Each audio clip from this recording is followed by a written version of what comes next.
那是一个午后，阳光透过教室的窗户，楼主 H 和朋友 S 一起坐在机房里。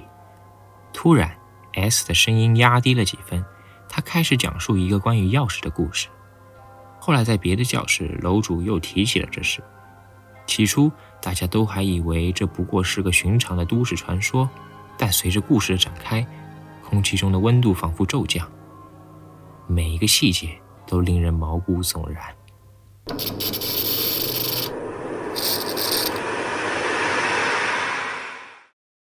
大家好，我是布莱德瑞。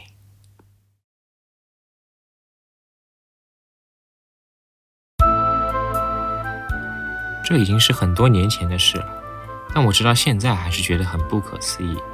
我有一个名叫 S 的朋友，我们总是一起行动。那天中午，我和 S 一起在下堂课，当然是禁止饮食的机房吃午餐。现在回想，为什么当时我们两个平时很守校规的人会在那边吃午餐，也是蛮不可思议的。总之，教室也好，走廊也好，当时都没有人。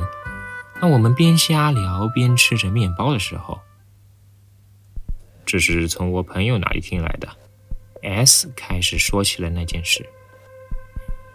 我有一个住在市区的朋友，遗失了家里的钥匙，钥匙上系着黄色的挂绳，听说是为了方便打开包就能一眼确认钥匙在不在。那天他确定出门时上了锁，也不觉得是掉在之后去的地方。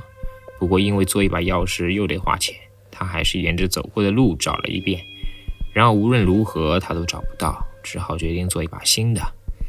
他也忘记那天他是怎么进屋的了，或许是叫了开锁师傅。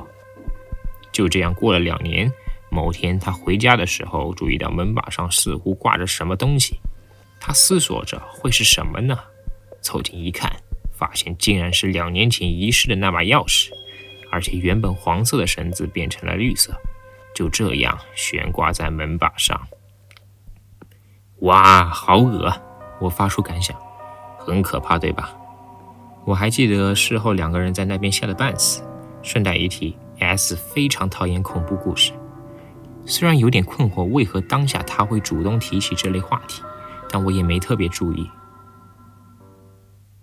几天后，在别的教室，我看到 S 在和其他人聊天，我莫名想起之前从 S 那里听来关于钥匙的故事，于是开口道：之前 S 说的故事真的很恐怖呢。然后 S 却回我：什么故事？就是那个钥匙的故事啊，钥匙系的挂绳变绿后回到主人身边的故事。接着我和大家说了完整的故事，过程中还起了鸡皮疙瘩。听完后 S 却给了我致命一击的回答：这个故事不是 H 和我说的吗？ S 说道：哈？你在说什么？之前在机房的时候我们不是有聊到吗？说是朋友的故事。所以说那不是 H 你告诉我的吗？我没有那种朋友啊。什么啊？你明明……不知为何事态会发展到现在这样。那天的时间、地点，包括当时吃的东西，我们互相确认后全都吻合，只有在说故事的人这点上完全相反。我很确定我是从 S 那里听来的，因此不死心地追问 S， 但最终还是没有达成共识。当时周围的人都露出了震惊的表情。之前说过 S 是个超级讨厌恐怖故事的人，所以他也无法相信这种故事会从自己的嘴巴里长出来。但是我也没有说过这种话，更没有遗失钥匙的朋友。